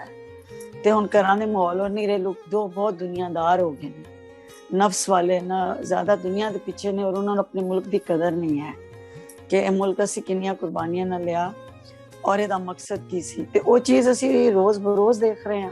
ਹੁਣ ਤੇ ਦੇਖ ਲਓ ਤੇ ਦੋ ਨਸਾਬ ਬਣ ਗਏ ਨੇ, ਇੰਗਲਿਸ਼ ਮੀਡੀਅਮ ਹੈ, ਉਰਦੂ ਮੀਡੀਅਮ ਹੈ। ਉਰਦੂ ਮੀਡੀਅਮ ਦਾ ਬਿਲਕੁਲ ਬੇੜਾ ਗਰਕ, ਕਿਸੇ ਜ਼ਮਾਨੇ 'ਚ ਸਾਡੇ ਵੱਡੇ ਭੈਣ ਭਰਾ ਵਾਲਾ ਉਰਦੂ ਮੀਡੀਅਮ ਇੱਕ ਬੜਾ ਕਲਾਸ, ਹਾਈ ਕਲਾਸ ਸਕੂਲਸ ਹੁੰਦੇ ਸਨ, ਔਰ ਬੜਾ ਅਲਾਮਾ ਇਕਬਾਲ ਦੀ ਪੋਇਟਰੀ ਔਰ ਕਾਇਦ ਆਜ਼ਮ ਬੜਾ ਵੀ ਇਨਸਾਨ, ਬੜਾ ਨਜ਼ਰੀਆ ਪੜ੍ਹਾਇਆ ਜਾਂਦਾ ਸੀ। ਸਾਡੇ ਤੇ ਵੱਡਿਆਂ ਨੂੰ ਉਸ ਤੋਂ ਜ਼ਿਆਦਾ ਪੜ੍ਹਾਇਆ। ਲੇਕਿਨ ਹੁਣ ਜਿਹੜਾ ਦੇਖਦੇ ਹਾਂ, ਹੁਣ ਇਹ ਵੇਖ ਕੇ ਦੀ ਅਸ਼ਦ ਜ਼ਰੂਰਤ ਹੈ ਕਿ ਇਹ ਬੱਚਿਆਂ ਦੇ ਵਿੱਚ, ਅਗਲੀ ਨਸਲ ਦੇ ਵਿੱਚ, ਕਿਉਂਕਿ ਨਾ ਸਕੂਲਾਂ 'ਚ ਪੜ੍ਹਾਇਆ ਜਾਂਦਾ ਹੈ ਔਰ ਬੱਚੇ ਵੀ ਕਨਫਿਊਜ਼ ਹੋ ਗਏ ਨੇ ਸੋਸ਼ਲ ਮੀਡੀਆ ਦੇ ਵਿੱਚ ਵੀ ਆ ਕੇ, ਤੇ ਉਹ ਵੱਡੇ ਵੀ ਦੁਨੀਆ ਤੋਂ, ਨਾਨੇ ਦਾਦੇ ਵੀ ਚਲੇ ਗਏ ਨੇ, ਤੇ ਇਹ ਜਿਹੜੇ ਮੌਜੂਦਾ ਪੇਰੈਂਟਸ ਨੇ ਇਹ ਵੀ ਦੁਨੀਆਦਾਰੀ ਔਰ ਪੈਸੇ ਵੱਲ ਇੰਨੇ ਲੱਗ ਗਏ ਨੇ, ਔਰ ਕੁਛ ਇੰਨਾ ਇਹ ਮਤਲਬ Bollywood and Hollywood and all that, ਇਹੋ ਜਿਹੇ ਕੋਈ ਮਾਈਂਡ ਵੱਲ ਚਲੇ ਗਏ ਨੇ ਕਿ ਇਹਨਾਂ ਨੂੰ ਇਹ ਰੀਅਲਾਈਜ਼ ਨਹੀਂ ਕਰ ਰਹੇ ਕਿ ਪਾਕਿਸਤਾਨ ਦੀ ਵਜ੍ਹਾ ਨਾਲ ਅਸੀਂ ਅੱਜ ਪੂਰੀ ਦੁਨੀਆ 'ਚ ਬਿਲਕੁਲ ਜੋ ਕੁਛ ਵੀ ਆ। ਅਗਰ ਅੱਜ ਕੋਈ ਡਾਕਟਰ, ਇੰਜੀਨੀਅਰ ਹੈ, ਪ੍ਰੋਫੈਸ਼ਨਲ ਹੈ, ਤਾਂ ਇਸ ਮੁਲਕ ਦੀ ਵਜ੍ਹਾ ਨਾਲ। ਆਖਰ ਪਾਕਿਸਤਾਨ ਜਦੋਂ ਨਹੀਂ ਸੀ ਬਣਿਆ ਤੇ ਉਦੋਂ ਦੇ ਮੁਸਲਮਾਨਾਂ ਦੇ ਹਾਲਾਤ ਸਾਰੇ, ਸਾਡੇ ਬਜ਼ੁਰਗ ਸਰ ਸੈਦ ਕਾਇਦ ਆਜ਼ਮ ਅਲਾਮਾ ਇਕਬਾਲ ਰੋਂਦੇ ਸਨ ਕਿ ਬਈ ਮੁਸਲਮਾਨਾਂ ਦੇ ਨਾਲ ਕੀ ਹਾਲਾਤ ਹੋਏ ਨੇ, ਇਹਨਾਂ ਨੂੰ ਇੱਕ ਆਪਣਾ ਖਿੱਤਾ ਮਿਲਣਾ ਚਾਹੀਦਾ। ਉਸ ਤੋਂ ਬਾਅਦ ਫਿਰ ਤੁਸੀਂ ਦੇਖਿਆ ਕਿ ਕਿਤਨੇ ਤਰੱਕੀ ਕੀਤੀ ਹੈ ਇਸ ਟਾਟ ਤੋਂ ਪੜ੍ਹ ਕੇ ਕਿਹੜੇ ਅਫਸਰ ਬਣੇ ਨੇ, ਔਰ ਪੂਰੀ ਦੁਨੀਆ 'ਚ ਤੁਸੀਂ ਦੇਖਦੇ ਹੋ ਕਿ ਪਾਕਿਸਤਾਨ ਦੀ ਐਜੂਕੇਸ਼ਨ ਲਈ ਹੋਈ ਅੱਜ ਉਹ ਦੁਨੀਆ 'ਚ ਉਹਨਾਂ ਦਾ ਨਾਮ ਹੈ ਲੋਕਾਂ ਦਾ। ਤੇ ਅਸੀਂ ਲੋਕ ਜਿਹੜੇ ਆ ਨਾ ਕਦਰੇ ਹੋ ਗਏ ਆ, ਖੁਦ ਵੀ ਨਹੀਂ ਕਦਰ ਕਰ ਪਾ ਰਹੇ ਔਰ ਅਗਲੀਆਂ ਨਸਲਾਂ ਨੂੰ ਵੀ ਨਜ਼ਰੀਆ ਪਾਕਿਸਤਾਨ ਵੱਲ ਨਹੀਂ ਲਿਆ ਰਹੇ, ਬਲਕਿ ਕਨਫਿਊਜ਼ ਹੈ ਔਰ ਕਨਫਿਊਜ਼ ਕਰ ਰਹੇ ਬਿਲਕੁਲ, which is not good। ਇਹ ਸਾਡੀ ਬਰਬਾਦੀ ਹੈ। ਮੁਲਕ ਨੂੰ ਤਾਂ ਕੁਛ ਨਹੀਂ ਹੋਣਾ ਇਨਸ਼ਾਅੱਲਾ, ਮੁਲਕ ਤੇ ਅੱਲਾਹ ਤਾਲਾ ਦੀ ਨੇ, ਮੈਂ ਕਹਿੰਦੀ ਹੁੰਦੀ ਹਾਂ ਕਿ ਅੱਲਾਹ ਤਾਲਾ ਨੇ ਖਾਨਾ ਕਾਬਾ ਔਰ ਕੁਰਾਨ ਦੀ ਹਿਫਾਜ਼ਤ ਦਾ ਜ਼ਿੰਮਾ ਲਿਆ ਹੈ ਤੇ ਨਾਲ ਹੀ ਉਹਨੇ ਪਾਕਿਸਤਾਨ ਦੀ ਹਿਫਾਜ਼ਤ ਦਾ ਜ਼ਿੰਮਾ ਲਿਆ ਹੈ। ਬੇਸ਼ੱਕ ਬੇਸ਼ੱਕ, ਕੀ ਖੂਬਸੂਰਤ ਗੱਲ ਹੈ ਜੀ ਕਿ ਇਸ ਮੁਲਕ ਨੂੰ ਇਨਸ਼ਾਅੱਲਾ ਕੁਛ ਨਹੀਂ ਹੋਣਾ, ਕਿਉਂਕਿ ਬਿਲਖੁਸੂਸ ਪਿਆਰੇ ਨਬੀ ਪਾਕ ਹਜ਼ਰਤ ਮੁਹੰਮਦ ਅਰਬੀ ਸੱਲੱਲਾਹੁ ਅਲੈहि ਵਸੱਲਮ ਦੀ ਖਾਸ ਨਜ਼ਰ ਕਰੀਮਾਨਾ ਇਸ ਮੁਲਕ ਦੇ ਉੱਤੇ ਜੀ। ਸਾਡਾ ਤਾਂ ਈਮਾਨ ਹੈ ਇਸ ਗੱਲ ਤੇ। ਇਹ ਬਹੁਤ ਬੜੀ ਪਿਆਰੀ ਗੱਲ ਹੈ ਕਿ ਜਿਹੜੀ ਤੁਸੀਂ ਗੱਲ ਕੀਤੀ ਕਿ ਅੱਲਾਹ ਤਾਲਾ ਦੀ ਜ਼ਾਤ ਜ਼ਿੰਮਾ ਲਿਆ ਹੋਇਆ। ਨਹੀਂ, ਇਹ ਤਾਂ ਖੁਦ ਮਿਸਾਲ ਹੈ। 72 ਸਾਲ ਹੋ ਗਏ, कोरोना तक आ गया, सब कुछ हो गया, लेकिन हुक्मराना ने कोई कमी नहीं छड़ी, किसी भी अदारे ने कमी नहीं छड़ी ਇਹਨਾਂ ਨੂੰ ਬਰਬਾਦ ਕਰਨ 'ਚ। ਲੇਕਿਨ ਇੱਕ ਗੈਬੀ ਤਾਕਤ ਹੈ ਜਿਹਦੇ 'ਚ ਔਲੀਆ ਅੱਲਾ ਔਰ ਸ਼ਹੀਦਾਂ ਦਾ ਖੂਨ ਸ਼ਾਮਿਲ ਹੈ ਜਿਸ ਮਿੱਟੀ 'ਚ। ਉਹਦੀ ਇਨਸ਼ਾਅੱਲਾ ਅੱਲਾ ਨੇ ਹਿਫਾਜ਼ਤ ਦਾ ਜ਼ਿੰਮਾ ਲਿਆ ਹੈ। ਮੇਰੇ ਅੱਬਾ ਜੀ ਕਿਹਾ ਕਰਦੇ ਸੀ, ਅੱਲਾ ਜੰਨਤ ਬਖਸ਼ੇ, ਉਹ ਕਹਿੰਦੇ ਹੁੰਦੇ ਸੀ ਜੇ ਉਹਨਾਂ ਦੇ ਸਾਹਮਣੇ ਕੋਈ ਕਹਿੰਦਾ ਸੀ ਨਾ ਕਿ ਇਹ ਜੀ ਇਹ ਮੁਲਕ ਤੇ ਹੈ ਤੇ ਇਹ ਫਲਾਣਾ ਅਮਰੀਕਾ ਤੇ ਇਸਰਾਈਲ ਤੇ ਇੰਡੀਆ ਤੇ ਫਲਾਣਾ ਤੇ ਇਹਨੇ ਨਹੀਂ ਰਹਿਣਾ, ਤੇ ਉਹ ਆਂਦੇ ਸਨ ਤੂੰ ਨਹੀਂ ਰਹਿਣਾ, ਇਹਨੇ ਰਹਿਣਾ ਇਨਸ਼ਾਅੱਲਾ। ਇਨਸ਼ਾਅੱਲਾ, ਇਹ ਬੜੀ ਪਿਆਰੀ ਗੱਲ ਹੈ। ਬਸ ਉਹਨਾਂ ਦਾ ਇੱਕ ਜੁਮਲਾ ਹੀ ਕੂਜ਼ੇ ਮੇ ਦਰਿਆ ਸੀ। ਅਸਲ ਜੀ ਤੁਸੀਂ ਉਸ ਟੱਬਰ ਨਾਲ ਜੁੜੇ ਜੇ, ਉਸ ਟੱਬਰ ਦੇ ਤੁਸੀਂ ਜੇ ਜਿਨ੍ਹਾਂ ਨੇ ਤਰੀਕੇ ਪਾਕਿਸਤਾਨ ਵਿੱਚ ਖੁਦ ਕੁਰਬਾਨੀਆਂ ਦਿੱਤੀਆਂ, ਜਿਨ੍ਹਾਂ ਨੂੰ ਗੋਲਡ ਮੈਡਲ ਤੱਕ ਮਿਲੇ ਹੈ ਜੀ। ਤੇ ਬਹੁਤ ਬੜੀ ਜੀ। ਗੱਲ ਹੈ। ਤੇ ਬਾਅਦ ਵਿੱਚ ਤੁਸੀਂ ਜਿਹੜਾ ਪਾਕਿਸਤਾਨੀਅਤ ਦਾ ਪ੍ਰਚਾਰ ਕੀਤਾ ਹੈ ਆਪਣੇ ਆਰਟੀਕਲ ਦੇ ਵਿੱਚ, ਇਸਲਾਮ ਦਾ ਬਿਲਖਸੂਸ ਮੈਂ ਜਦੋਂ ਦੇਖਣਾ ਵਾ ਲਿਬਰਲ ਸੈਕੂਲਰ ਤੁਹਾਡੇ ਕੋਲ ਡਰਦੇ ਨੇ, ਪਰ ਮੈਂ ਦਿਲ ਦੀ ਗੱਲ ਦੱਸਾਂ, ਤੁਹਾਡੇ ਕੋਲ ਡਰਦੇ ਨੇ। ਉਹ ਆਂਦੇ ਨੇ ਵੀ ਇਹ ਕੀ ਗੱਲ ਹੈ, ਅੱਜ ਦੇ ਦੌਰ ਵਿੱਚ ਦੁਪੱਟੇ ਦੀ ਗੱਲ ਕੌਣ ਕਰਦਾ ਹੈ, ਅੱਜ ਦੌਰ ਵਿੱਚ ਪਰਦੇ ਦੀ ਗੱਲ ਕੌਣ ਕਰਦਾ ਹੈ, ਅੱਜ ਦੌਰ ਔਰਤਾਂ ਦੇ ਹਕੂਕ ਦੀ ਤੁਸੀਂ ਗੱਲ ਕਰਦੇ ਜੇ ਜਿਸ ਢੰਗ ਨਾਲ, ਜੋ ਤੁਸੀਂ ਦੱਸਦੇ ਸਾਹਮਣੇ ਲੈ ਕੇ ਹੁੰਦੇ, ਜੋ ਆਪਣੀ ਮਿਸਾਲ ਆਪ ਹੈ। ਇਹ ਔਰਤ ਮਾਰਚ ਪਿੱਛੇ ਹੈ ਤੁਹਾਡੇ, ਮੈਂ ਦੇਖਦਾ ਆਰਟੀਕਲ ਵੀ ਤੁਹਾਡੇ ਮੈਂ ਤੇ ਕੀ ਕਹਿਣਾ ਚਾਹੋਗੇ, ਕੀ ਤੁਸੀਂ ਇਸ ਬਾਰੇ ਕਹਿੰਦੇ ਹੋ, ਔਰਤ ਦਾ ਜਿਹੜਾ ਮੁਕਾਮ ਹੈ ਉਹ ਸਾਡੇ ਮੁਆਸ਼ਰੇ ਦੇ ਵਿੱਚ? ਮੈਂ ਕਹਿੰਦੀ ਹਾਂ ਔਰਤ ਦਾ ਮੁਕਾਮ ਮਰਦ ਦੇ ਨਾਲ ਹੈ। ਪਹਿਲਾਂ ਮਰਦ ਦਾ ਮੁਕਾਮ ਤਸਲੀਮ ਕਰੇ। ਮਤਲਬ ਮੈਂ ਖਾਲੀ ਡੁਗਡੁਗੀ ਨਹੀਂ ਵਜਾਂਦੀ ਜਿਹੜੀਆਂ ਕਹਿੰਦੇ ਵੂਮਨ ਰਾਈਟਸ ਲਈ ਨਿਕਲੀਆਂ। ਮੈਂ ਕਹਿੰਦੀ ਹਾਂ ਵੂਮਨ ਮਰਦ ਦੇ ਬਗੈਰ ਕੁਛ ਨਹੀਂ, ਮਰਦ ਔਰਤ ਦੇ ਬਗੈਰ ਕੁਛ ਨਹੀਂ। ਅੱਲਾ ਨੇ ਜੋੜਾ ਬਣਾਇਆ, ਲੇਕਿਨ ਪਹਿਲਾਂ ਉਹਨੇ ਮਰਦ ਬਣਾਇਆ ਔਰ ਮਰਦ ਲਈ ਇਹ ਉਹਨੇ ਕਾਇਨਾਤ ਬਣਾਈ। ਇਸ ਚੀਜ਼ ਨੂੰ ਨਾ ਐਜੂਕੇਟ ਕੀਤਾ ਜਾਂਦਾ, ਬਲਕਿ ਮੈਨੂੰ ਬੜੇ ਬੜੇ ਸਕਾਲਰਾਂ ਨੇ ਨਹੀਂ ਕਿਹਾ ਕਿ ਅਸੀਂ ਇਸ ਐਂਗਲ 'ਚ ਕਦੇ ਸੋਚਿਆ ਹੀ ਨਹੀਂ ਸੀ, ਜਿਹੜੇ ਐਂਗਲ ਨੂੰ ਤੂੰ ਦੱਸ ਰਹੀ। ਮੈਂ ਕਿਹਾ ਔਰਤ ਦੀ ਇੱਜ਼ਤ ਮਰਦ ਨਾਲ, ਸ਼ੌਹਰ ਤੋਂ ਬਗੈਰ ਔਰਤ ਦੀ 2 ਟਕੇ ਦੀ ਇੱਜ਼ਤ ਨਹੀਂ ਹੈ, ਕਿਸੇ ਵੀ ਸੁਸਾਇਟੀ 'ਚ ਨਹੀਂ ਹੈ। ਤੇ ਉਸ ਤੋਂ ਪਹਿਲਾਂ ਬਾਪ ਉਹਦੀ ਛੱਤ ਹੁੰਦਾ ਹੈ। ਅੱਲਾਹ ਤਾਲਾ ਨੇ ਔਰਤ ਲਈ ਪਨਾਹਗਾਹ ਬਣਾਈ ਹੈ ਮਰਦ। ਫਿਰ ਉਹਨੇ ਇਹਨੂੰ ਸਾਬਤ ਕਰਨ ਲਈ ਪਹਿਲਾਂ ਮਰਦ ਬਣਾਇਆ, ਆਦਮ ਅਲੈਹਿਸਲਾਮ। ਅਗਰ ਉਹ ਐਡੀ ਔਰਤ ਸੀ ਤੇ ਉਹ ਪਹਿਲਾਂ ਹਵਾ ਬਣਾਉਂਦਾ ਤੇ ਉਹਦੀ ਵੱਖੀ 'ਚ ਮਰਦ ਕੱਢਦਾ। ਉਹਨੇ ਸਾਬਤ ਕਰਨਾ ਸੀ ਕਿ ਮੈਂ ਖੁਦ ਵੀ ਹੀ ਔਰ ਹੀਮਾ ਔਰ ਮੈਂ ਤੁਹਾਨੂੰ ਹੀ ਬਣਾ ਕੇ ਇੱਕ ਮੇਲ, ਉਹਨੇ ਮਰਦ ਬਣਾ ਕੇ ਇੱਕ ਬੁੱਤ ਜਿਹਾ, ਫਿਰ ਉਹਦੇ 'ਚ ਉਹਨੇ ਆਪਣੀ ਵਿਜ਼ਡਮ ਪਾਈ। ਤੇ ਉਸ ਵਿਜ਼ਡਮ ਨੇ, ਉਹ ਵਿਜ਼ਡਮ ਤਕਸੀਮ ਹੋਈ ਔਰਤ ਨੂੰ, ਔਰ ਅੱਗੋਂ ਮਤਲਬ ਜਿਹੜੀ ਦੂਸਰੀ ਜਨ, ਫਿਰ ਉਹਨੇ ਔਰਤ ਉਹਦੀ ਰੌਨਕ ਲਈ ਬਣਾਈ। ਵਿਜ਼ਡਮ ਉਹਨੇ ਮਰਦ ਨੂੰ ਦਿੱਤੀ, ਮਰਦ ਨੂੰ ਹੁਕਮਰਾਨੀ ਦਿੱਤੀ, ਮਰਦ ਨੂੰ ਉਹਨੇ ਇੱਕ ਸਲਤਨਤ ਦਿੱਤੀ, ਇੱਕ ਕਵਾਮ ਬਣਾਇਆ ਔਰ ਇੱਕ ਮਕਾਮ ਬਣਾ ਕੇ ਭੇਜਿਆ ਔਰ ਔਰਤ ਪੈਦਾ ਕੀਤੀ ਉਹਦੀ ਰੌਨਕ ਲਈ, ਉਹਦੀ ਠੰਡਕ ਲਈ, ਉਹਦੇ ਸਕੂਨ ਲਈ। ਅਗਰ ਇਹ ਦੋਨੋਂ ਆਪਣੀ ਆਪਣੀ ਉਹ ਅੱਲਾਹ ਤਾਲਾ ਨੇ ਜੋ ਬਣਾਇਆ, ਅਗਰ ਉਹਦੇ ਚੋਂ ਹਟ ਜਾਂਦੀ ਹੈ, ਔਰਤ ਉਹਦੇ ਸਿਰ ਤੇ ਚੜ ਕੇ ਨੱਚਦੀ, ਉਹ ਵੀ ਬਰਬਾਦ। ਤੇ ਜੇ ਮਰਦ ਪੈਰਾਂ ਥੱਲੇ ਉਹਦੇ ਲੱਗ ਜਾਂਦਾ, ਜਿਹਨੂੰ ਪੰਜਾਬੀ ਥੱਲੇ ਲੱਗਣਾ, ਉਹ ਵੀ ਘਰ ਬਰਬਾਦ। ਆਪਣੇ ਆਪਣੇ ਡੋਮੇਨ 'ਚ ਰਹਿ ਕੇ, ਆਪਣੇ ਆਪਣੇ ਰੋਲ 'ਚ ਰਹਿ ਕੇ ਮਰਦ ਨੂੰ ਨੇ ਫਿਜ਼ੀਕਲੀ ਤਾਕਤਵਰ ਬਣਾਇਆ, ਇਮੋਸ਼ਨਲੀ ਸਟਰੋਂਗ ਬਣਾਇਆ। ਇਸ ਲਈ ਤਾਂ ਜਨਾਜ਼ੇ ਦਫਨਾਉਣ ਦਾ, ਕਦੇ ਕਿਸੇ ਔਰਤ ਨੂੰ ਜਨਾਜ਼ਾ ਦਫਨਾਉਂਦਾ ਵੇਖਿਆ ਜੇ ਤੇ ਬਰਾਬਰੀ ਦੇ ਅਸੂਲ ਨੇ, ਬਰਾਬਰੀ 'ਚ ਰਹਿਣਾ ਤੇ ਫਿਰ ਪੂਰਾ ਬਰਾਬਰ ਰਹੋ। ਇਹ ਨਹੀਂ ਕਿ ਔਖੇ ਕੰਮ ਉਹਨੂੰ ਦੇ ਦਿਓ, ਖੇਤੀਬਾੜੀ ਵੀ ਤੂੰ ਕਰੇਗਾ, ਹਲ ਤੂੰ ਚਾਹੇਗਾ, ਨਿਯਤਾਂ ਵੀ ਤੂੰ ਢੋਏਗਾ, ਨਹੀਂ, ਫਿਰ ਇਹ ਗੱਲ ਨਹੀਂ। ਫਿਰ ਤੇ ਬਰਾਬਰੀ ਨਹੀਂ ਹੈ। ਬਰਾਬਰੀ ਇਸ ਤਰ੍ਹਾਂ ਨਹੀਂ ਉਹਨੇ ਕੀਤੀ, ਉਹਨੇ ਬਰਾਬਰ ਰੱਖਿਆ, ਜਜ਼ਾਓ ਸਜ਼ਾ 'ਚ ਬਰਾਬਰ ਰੱਖਿਆ। ਉਹਨੇ ਹਰ ਪੈਦਾਇਸ਼ 'ਚ ਬਰਾਬਰ ਨਹੀਂ ਕਿਹਾ ਕਿ ਮੁੰਡਾ ਜਿਹੜਾ ਉਹ ਕਿਸੇ ਹੋਰ ਤਰੀਕੇ ਨਾਲ ਪੈਦਾ ਹੋਏਗਾ, ਕੁੜੀ ਕਿਸੇ ਹੋਰ ਤਰੀਕੇ ਨਾਲ ਪੈਦਾ ਹੋਏਗੀ, ਬੰਦਾ ਕਿਵੇਂ ਹੋਰ ਮਰੇਗਾ ਤੇ ਬੀਵੀ ਕਿਸੇ ਹੋਰ ਤਰੀਕੇ ਨਾਲ ਮਰੇਗੀ, ਜਾਂ ਸਜ਼ਾਵਾਂ 'ਚ ਉਹਨੇ ਫਰਕ ਰੱਖਿਆ। ਉਹਨੇ ਕਿਤੇ ਫਰਕ ਨਹੀਂ ਰੱਖਿਆ, ਉਹਨੇ ਸਿਰਫ ਸਾਡੀ ਡਿਊਟੀਜ਼ ਫਰਕ ਰੱਖੀਆਂ ਕਿ ਬਾਹਰ ਜਾਏਗਾ, ਕਮਾ ਕੇ ਲਿਆਏਗਾ, ਤੂੰ ਪਿੱਛੋਂ ਸਾਰਾ ਦਿਨ ਉਹਦੀ ਇੱਜ਼ਤ, ਉਹਦੇ ਮਾਲ ਦੀ ਤੇ ਉਹਦੀ ਔਲਾਦ ਦੀ ਹਿਫਾਜ਼ਤ ਕਰਨੀ, ਤੂੰ ਉਹਦੀ ਤਰਬੀਅਤ ਕਰਨੀ ਹੈ। ਇਹ ਜਿਹੜੀ ਮੈਂ ਜਿਹਦੇ ਵਾਸਤੇ ਜੋੜਾ ਬਣਾਇਆ ਹੈ, ਜੋੜਾ ਮੈਂ ਨਸਲ ਲਈ ਬਣਾਇਆ। ਨਸਲ ਇਸ ਲਈ ਬਣਾਈ ਕਿ ਨਸਲਾਂ ਬਣਨ ਤੇ ਮੈਨੂੰ ਮੰਨਣ ਤੇ ਮਨਵਾਉਣ ਕਿ ਮੈਂ ਦੁਨੀਆ ਸਜਾਈ। ਇੱਕ ਔਰਤ ਅਗਰ ਘਰ ਡੈਕੋਰੇਟ ਕਰਦੀ ਹੈ ਤੇ ਇੰਨੇ ਸਾਰੇ ਪ੍ਰਾਹੁਣੇ ਬੁਲਾ ਲੈਂਦੀ ਹੈ ਤਾਂ ਕਿ ਉਹ ਤਾਰੀਫ ਕਰਨ, ਕਿੰਨਾ ਅੱਛਾ ਡਰਾਇੰਗ ਰੂਮ ਹੈ, ਕਿਤਨੇ ਅੱਛੇ ਕਰਟਨ ਹੈ, ਕਿੰਨਾ ਅੱਛਾ ਹੈਗਾ। ਉਹਨੂੰ ਬੜਾ ਸ਼ੌਕ ਹੁੰਦਾ। ਉਹ ਤੇ ਸਾਰਾ ਦਿਨ ਬੰਦੇ ਨੂੰ ਨਹੀਂ ਖਲੋਣ ਦਿੰਦੀ, ਤੂੰ ਮੇਰੀ ਹਰ ਵੇਲੇ ਤਾਰੀਫ ਹੀ ਕਰਦਾ ਰਹਿ। ਤੋ ਤਾਰੀਫ ਦੀ ਹਰ ਬੰਦਾ ਤਾਰੀਫ, ਤੇ ਉਹਨੇ ਪਰਵਰदिगार ਨੇ ਤਾਰੀਫ ਲਈ ਇਨਸਾਨ ਬਣਾਇਆ ਔਰ ਕਾਇਨਾਤ ਬਣਾਈ। ਫਿਰ ਫਰਿਸ਼ਤਿਆਂ ਨੂੰ ਕਿਹਾ ਸਜਦਾ ਕਰ ਇਸ ਬੰਦੇ ਨੂੰ। ਸਜਦਾ ਉਹਨੇ ਮਰਦ ਨੂੰ ਕਰਾਇਆ, ਹਵਾ ਨੂੰ ਨਹੀਂ ਕਰਾਇਆ। ਤੇ ਮਰਦ ਅਗਰ ਅੱਲਾਹ ਤਾਲਾ ਦੀ ਸਫਾਤ ਰੱਖੇ, ਰਹਿਮ ਰੱਖੇ, ਕਰਮ, 99 ਮਰਦ 'ਚ ਵੀ ਐਟਰੀਬਿਊਟਸ ਆ ਜਾਂਦੀਆਂ ਨੇ, ਅੱਛੀਆਂ ਸਿਫਤਾਂ ਆ ਜਾਂਦੀਆਂ ਨੇ, ਤੇ ਔਰਤ ਦਿਲੋਂ ਖੁਦ ਬਖੁਦ ਉਹਦੇ ਦਿਲੋਂ ਸਜਦੇ ਨਿਕਲਣਗੇ। ਤੇ ਮਰਦ ਨੂੰ ਵੀ ਆਪਣੀ ਡੋਮੇਨ 'ਚ ਰਹਿ ਕੇ ਆਪਣੇ ਰਾਈਟ ਹੋਣਾ ਚਾਹੀਦਾ। ਇਹਦੇ 'ਚ ਹਕੂਕ ਵਾਲੀ ਕਿਹੜੀ ਗੱਲ ਹੈ ਕਿ ਵੂਮਨ ਰਾਈਟਸ, ਉਹ ਆਪਣੇ ਆਪ ਹੀ ਰਾਈਟਸ ਮਿਲ ਜਾਂਦੇ ਨੇ ਜਦੋਂ ਬੰਦੇ ਦੀਆਂ ਪੁੱਤਰਾਂ ਬਣੀਆਂ ਰਹਿਣਗੀਆਂ। ਕਿਆ ਬਾਤ, ਕਿਆ ਬਾਤ, ਬਹੁਤ ਸੋਹਣੀ ਗੱਲ ਹੈ ਜੀ। ਇਹ ਗੱਲਾਂ ਜੀ ਤੁਹਾਡੀਆਂ ਨੇ ਜੀ, ਇਹ ਸਿਰਫ ਇੱਕ ਹੀ ਨੇ ਉਹਨਾਂ ਲਿਬਰਲ ਤੇ ਸੈਕੂਲਰ ਤੇ ਜਿਹੜੇ ਇਸ ਤਰ੍ਹਾਂ ਸੋਚਦੇ, ਗਲਤ ਸੋਚਦੇ ਨੇ। ਜਿਹੜਾ ਨਹੀਂ, ਉਹ ਕਾਣੇ ਨੇ, ਉਹ ਕਾਣੇ ਨੇ। ਅੱਛਾ, ਬਿਲਕੁਲ ਕਾਣੇ ਨੇ, ਵਿਚਾਰੇ ਕਨਫਿਊਜ਼ ਜੇ ਨੇ, ਉਹਨਾਂ ਨੂੰ ਸਮਝ ਨਹੀਂ ਆਉਂਦੀ। ਉਹਨਾਂ ਨੇ ਬਾਹਰ ਵਾਲਿਆਂ ਨੂੰ ਵੀ ਕੁਛ ਰੱਖਣਾ ਹੈ, ਅੰਦਰ ਵਾਲੇ ਪਤਾ ਨਹੀਂ ਉਹ ਅਜੀਬ ਜੇ, ਉਹਨਾਂ ਨਾਲ ਬੜਾ ਵਾਸਤਾ ਮੇਰਾ ਰਹਿੰਦਾ। They are confused. ਮੈਂ ਤਾਂ ਉਹਨਾਂ ਨੂੰ ਕਹਿੰਦੀ ਹਾਂ ਡੇਵਿਡ ਨਾ ਰੱਖ ਲਓ ਜਾਂ ਕੋਰ ਰੱਖ ਲਓ, ਫਿਰ ਚੁਣੇ ਬਾਕੀ ਫਿਰ ਉਹਨਾਂ ਨੂੰ ਕੋਈ ਜਵਾਬ ਉਹ ਫਿਰ ਪਰਦੇ ਵੱਲ ਆ ਹਰ ਬੰਦਾ ਜਿਹਦੇ ਕੋਲ ਲੌਜਿਕ ਕੋਈ ਨਹੀਂ ਨਾ ਰਹਿੰਦਾ ਜਵਾਬ ਜੀ ਜੀ ਉਹ ਪਰਦੇ ਵੱਲ ਆ ਜਾਂਦਾ। ਮੈਂ ਕਿ ਫਿਰ ਆ ਜਾਓ ਪਰਦੇ ਵੱਲ ਵੀ।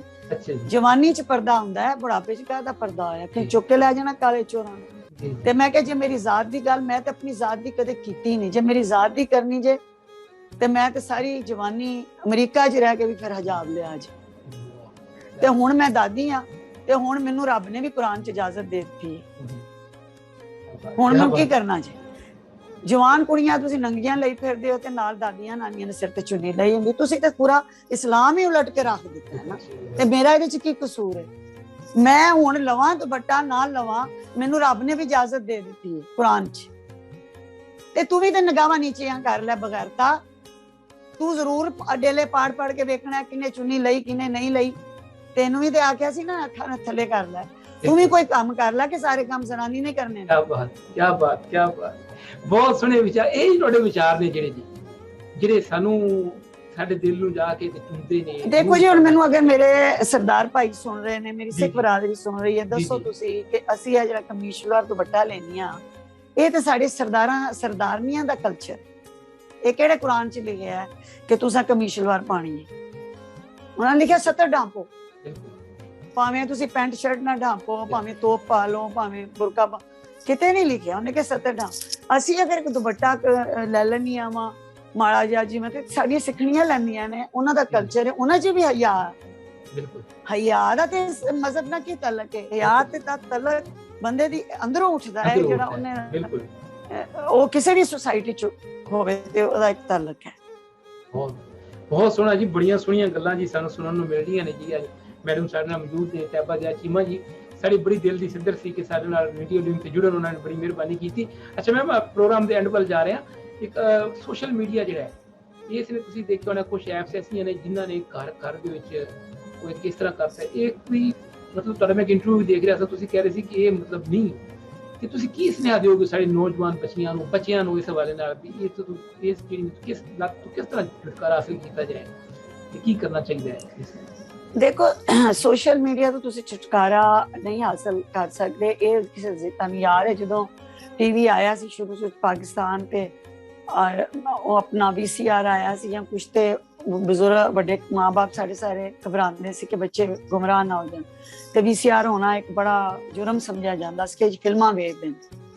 ਤੇ ਉਹ ਇਸ ਤੋਂ ਬਾਅਦ ਫਿਰ CD ਪਲੇਅਰ ਆਇਆ, DVD ਆਇਆ, ਫਿਰ ਸਾਡੇ ਮੁਲਕ 'ਚ ਅਸਲ ਦੇ ਵਿੱਚ ਕੋਈ ਚੀਜ਼ ਖੁਦ ਖਰਾਬ ਨਹੀਂ ਹੁੰਦੀ। ਉਹਦਾ ਯੂਜ਼ ਜਿਹੜਾ ਨਾ, ਛੁਰੀ, ਹੁਣ ਤੁਸੀਂ ਛੁਰੀ ਲੁਕਾ ਦਿਓ ਕਿ ਨਾਲ ਲੋਕ ਗਲੇ ਵੱਢਦੇ ਨੇ, ਹੁਣ ਤੁਸੀਂ ਅਸਲਾ ਬੰਦੂਕਾਂ ਲੁਕਾ ਦਿਓ ਕਿ ਇਹਦੇ ਨਾਲ ਲੋਕਾਂ ਦਾ ਕਤਲ ਕਰਦੇ ਨੇ। ਅੱਲਾਹ ਤਾਲਾ ਨੇ ਵਿਜ਼ਡਮ ਕਰ ਲਈ ਦਿੱਤੀ ਸੀ, ਉਹਨੇ ਕਿਹਾ ਸੀ ਕਿ ਇਹਦਾ ਇਸਤੇਮਾਲ ਕਿਵੇਂ ਕਰਨਾ ਹੈ। ਠੀਕ ਹੈ, ਤੁਸੀਂ ਇਸ ਅਕਲ ਦਾ ਤੇ ਸੋਸ਼ਲ ਮੀਡੀਆ ਦੇ ਵਿੱਚ ਕਿੰਨੀ ਨੌਲੇਜ ਹੈ, ਕਿੰਨਾ ਇਲਮ ਹੈ, ਇਹਨੇ ਸਾਨੂੰ ਇੱਕ ਘਰ ਬਣਾ ਲਿਆ। ਗੂਗਲ ਤੁਸੀਂ ਕਰਦੇ ਹੋ, ਤੁਹਾਨੂੰ ਹੁਣ ਆਪਣਾ ਤੁਹਾਡਾ ਮਾਈਂਡ ਹੈ ਨਾ, ਗੰਦਾ ਹੈ ਕਿ ਸਾਫ਼ ਹੈ? ਜੇ ਸਾਫ਼ ਹੈ, ਤੁਸੀਂ ਉਸੇ ਗੂਗਲ 'ਚ ਅਸੀਂ ਸਾਰਾ ਦਿਨ, ਸਾਡੀਆਂ ਔਲਾਦਾਂ ਵੀ ਅਮਰੀਕਾ 'ਚ ਰਹਿੰਦੀਆਂ, ਨੌਲੇਜ ਲੈਂਦੀਆਂ, ਸਾਰਾ ਦਿਨ ਪੜ੍ਹਾਈਆਂ ਕਰਦੇ ਨੇ, ਬੜਾ ਅੱਛੀ ਮਾਲੂਮਾਤ ਲੈਂਦੇ ਨੇ ਸੋਸ਼ਲ ਮੀਡੀਆ 'ਚ। ਫਿਰ ਇਹਦੇ ਥਰੂ ਰਿਸ਼ਤੇ ਵੀ ਅੱਛੇ ਹੁੰਦੇ ਨੇ, ਫਿਰ ਇਹਦੇ ਥਰੂ ਤੁਹਾਡੇ ਕਾਰੋਬਾਰ ਚੱਲਦੇ ਨੇ, ਤੁਸੀਂ ਘਰ ਬੈਠਿਆਂ ਕਮਾਉਂਦੇ ਹੋ, ਉਹਦੇ ਦੇ ਇੰਨੇ ਬੈਨੀਫਿਟਸ ਨੇ। ਤੇ ਲੇਕਿਨ ਅਗਰ ਤੁਸੀਂ ਗਲੀਜ਼ ਜ਼ਿਹਨ ਦੇ ਹੋ, ਅਗਰ ਤੁਸੀਂ ਬਿਮਾਰ ਹੋ, ਜਾਂ ਇਸ ਤੋਂ ਇਲਾਵਾ ਇਹ ਕਿ ਤੁਹਾਡੇ ਫਰਸਟ੍ਰੇਸ਼ਨ ਹੈ ਬਹੁਤ ਜ਼ਿਆਦਾ, ਤੇ ਤੁਸੀਂ ਫਿਰ ਸਾਫ਼ ਜ਼ਾਹਿਰ ਹੈ ਕਿ ਨਿਊਡ ਚੀਜ਼ਾਂ ਦੇਖੋਗੇ, ਉਹ ਬਿਮਾਰ ਹੋਗੇ, ਫਿਰ ਤੁਸੀਂ ਉਸ ਤੋਂ ਬਾਅਦ ਜ਼ਿਆਦਾ ਤੋਂ ਜ਼ਿਆਦਾ ਗਲਤ ਰਸਤਿਆਂ ਤੇ ਜਾਓਗੇ। ਇਹਦੇ ਵਾਸਤੇ ਵਾਲਿदैन ਨੂੰ ਵਾਚ ਕਰਨਾ ਪਏਗਾ। ਉਹ ਇਹ ਵੇਖੇ, ਹੁਣ ਮੈਂ ਆਪਣਾ ਦੱਸਦੀ, ਅਮਰੀਕਾ 'ਚ ਰਹਿੰਦੇ ਹੋਏ ਵੀ ਮੇਰੇ ਹਾਈ ਸਕੂਲ ਤੱਕ ਮੇਰੇ ਬੱਚਿਆਂ ਕੋਲ ਸੈੱਲ ਫੋਨ ਨਹੀਂ। ਸੈੱਲ ਫੋਨ ਸਾਡੀ ਆਜ਼ਾਦ ਨੇ, ਬਾਹਰਲੇ ਮੁਲਕਾਂ ਨਹੀਂ। ਤੇ ਮੋਬਾਈਲ ਫੋਨ ਨਹੀਂ ਸਾਨੂੰ ਉਦੋਂ ਤੱਕ ਹੁੰਦੇ ਕਿ ਵੀ ਠੀਕ ਹੈ ਬੱਚਿਆਂ ਨੂੰ ਅਸੀਂ ਕਾਲਜ ਜਾਣਗੇ ਤੇ ਮੋਬਾਈਲ। ਅਮਰੀਕਾ ਦੀ ਗੱਲ ਦੱਸ। ਔਰ ਉੱਥੇ ਅੱਜ ਵੀ ਬੱਚਿਆਂ ਦੇ ਵਾਚ ਰੱਖ, ਉਹ ਲੋਕ ਬੜੀ ਤਰਬੀਅਤ ਕਰਦੇ ਨੇ।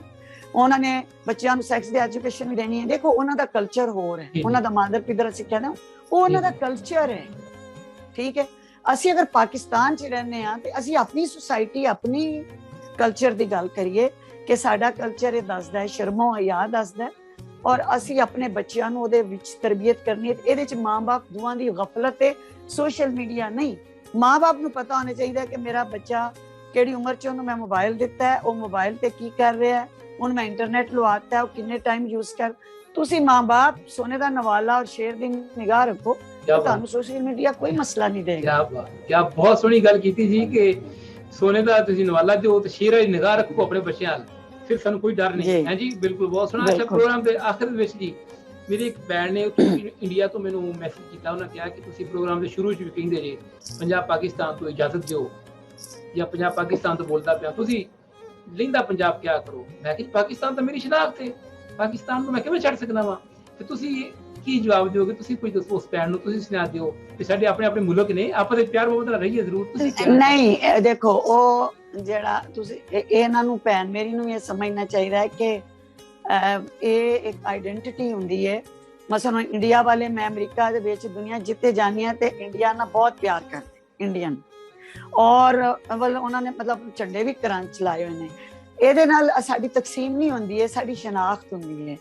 ਹੁਣ ਵੀ ਤੁਹਾਡੇ ਪਿੱਛੇ ਝੰਡਾ ਲੱਗਾ ਹੈ, ਤੁਸੀਂ ਪਾਕਿਸਤਾਨ ਜ਼ਿੰਦਾਬਾਦ ਕਹਿੰਦੇ ਹੋ, ਤੁਸੀਂ ਇਹ ਤੁਹਾਡੀ ਆਪਣੇ ਵਤਨ ਦੇ ਨਾਲ ਮੁਹੱਬਤ ਹੈ। ਅਮਰੀਕਨਸ ਦੀ ਆਪਣੇ ਮੁਲਕ ਨਾਲ ਬੇਤਹਾਸ਼ਾ ਮੁਹੱਬਤ ਹੈ। ਇਹਦੇ ਨਾਲ ਕੋਈ ਸਾਡੀ ਇਨਸਾਨਾਂ ਦੀ ਤਕਸੀਮ ਨਹੀਂ ਹੁੰਦੀ। ਅਸੀਂ ਸਾਰੇ ਇੱਕ ਰੱਬ ਦੇ ਬੰਦੇ ਹਾਂ, ਅਸੀਂ ਇੱਕ ਰੱਬ ਦੇ ਬੰਦੇ ਹਾਂ। ਮੈਂ ਖੁਦ ਮੇਰਾ ਆਪਣਾ ਈਮਾਨ ਪਤਾ ਕੀ ਹੈ, ਮੇਰਾ ਆਪਣਾ ਈਮਾਨ ਹੈ ਵੇ, ਮੈਨੂੰ ਕੋਈ ਪੁੱਛਦਾ ਨਾ ਕਿ ਫਲਾਣੇ ਨਾਲ ਕੀ ਤਲਕ ਹੈ, ਫਲਾਣੇ ਨਾਲ, ਮੈਂ ਕਹਿੰਦੀ ਹਾਂ ਮੇਰੀ ਪਹਿਲੀ ਰਿਸ਼ਤੇਦਾਰੀ ਕਿਆ ਇਹ ਕਾਫੀ ਨਹੀਂ ਕਿ ਇਹ ਮੇਰੇ ਰੱਬ ਦਾ ਬੰਦਾ ਹੈ। ਬਸ क्या बात, ਇਹ ਪਹਿਲੀ ਤੇ ਆਖਰੀ ਰਿਸ਼ਤੇਦਾਰੀ ਹੈ ਸਾਡੀ। ਤੇ ਲੇਕਿਨ ਆਪਣੇ ਆਪਣੇ ਵਤਨ ਤੇ ਆਪਣੇ ਜੋ ਮੁਹੱਬਤ ਦਾ ਇਜ਼ਹਾਰ, ਮਤਲਬ ਸਾਡੇ ਨਬੀ ਨੂੰ ਮੱਕਾ ਨਾਲ ਇੰਨਾ ਇਸ਼ਕ ਰਿਹਾ, ਮਦੀਨੇ ਜਾ ਕੇ ਵੀ ਮੱਕੇ ਦਾ ਇਸ਼ਕ ਚ ਰਹੇ। ਤੇ ਇਹਦਾ ਇਹ ਮਤਲਬ ਤੇ ਨਹੀਂ ਸੀ ਨਾ ਕਿ ਉਹਨਾਂ ਨੂੰ ਮਦੀਨਾ ਨਾਲ ਇਸ਼ਕ ਨਹੀਂ ਸੀ। ਤੇ ਲਹਿੰਦਾ ਜਦੋਂ ਕਹਿੰਦੇ ਹੋ ਮੈਂ ਆਪਣੇ ਪੰਜਾਬ ਪਾਕਿਸਤਾਨ ਤੋਂ ਇਜਾਜ਼ਤ ਚਾਹਨਾ, ਤੇ ਲਹਿੰਦਾ ਪੰਜਾਬ ਵੀ ਮੇਰੀ ਭੈਣ ਦੀ ਖੁਸ਼ੀ ਲਈ ਕਹਿ ਦਿਆ। ਠੀਕ ਹੈ ਜੀ, ਚਲੋ ਜੀ ਕਹਿ ਦਾਂਗੇ ਅੱਜ ਇਸ ਤਰ੍ਹਾਂ ਹੀ ਕਰਾਂਗੇ ਜੀ। ਮੈਂ ਤੁਹਾਡੇ ਨਾਲ ਅੱਜ ਗੱਲ ਕਰਕੇ ਇੱਕ ਪ੍ਰੋ ਪਾਕਿਸਤਾਨੀ, ਇੱਕ ਬਹੁਤ ਮਤਲਬ ਵਤਨ ਨਾਲ ਮੁਹੱਬਤ ਕਰਨ ਵਾਲੇ, ਇਸਲਾਮ ਨਾਲ ਮੁਹੱਬਤ ਕਰਨ ਵਾਲੇ, ਤੁਹਾਡਾ ਬੜਾ ਕੀਮਤੀ ਵਕਤ ਲਿਆ, ਬਹੁਤ ਸ਼ੁਕਰਾਨਾ ਜੀ। ਅੱਜ ਸਾਡੇ ਨਾਲ ਮੌਜੂਦ ਸਨ ਜੀ, ਅੱਜ ਸਾਡੇ ਨਾਲ ਮੌਜੂਦ ਸਨ ਜੀ ਤੇ ਸੂਫੀਜ਼ਮ ਦਾ ਪ੍ਰਚਾਰ ਕਰਨ ਵਾਲੀ ਮੈਮ, ਬਹੁਤ ਹੀ ਬੜੇ ਰਾਈਟਰ, ਬਹੁਤ ਹੀ ਬੜੇ ਰਾਈਟਰ। ਅਸੀਂ ਉਹਨਾਂ ਦਾ ਸ਼ੁਕਰੀਆ ਅਦਾ ਕਰਨੇ ਆ। ਬਹੁਤ ਮਿਹਰਬਾਨੀ ਜੀ। ਡਾਕਟਰ ਗੁਲਫਰ ਬੁਖਾਰੀ, ਲਹਿੰਦੇ ਪੰਜਾਬ ਤੋਂ ਇਜਾਜ਼ਤ ਚਾਹੁੰਦੇ। ਲਹਿੰਦੇ ਪੰਜਾਬ ਨੂੰ ਵੀ ਮੇਰਾ ਸਲਾਮ ਤੇ ਪਾਕਿਸਤਾਨ ਸਾਰੇ ਨੂੰ ਮੇਰਾ ਸਲਾਮ। ਜੀ ਮੈਮ ਬਹੁਤ ਸ਼ੁਕਰੀਆ, ਬਹੁਤ ਸ਼ੁਕਰੀਆ। ਅੱਲਾਹ ਜੀ ਬਹੁਤ ਸ਼ੁਕਰੀਆ।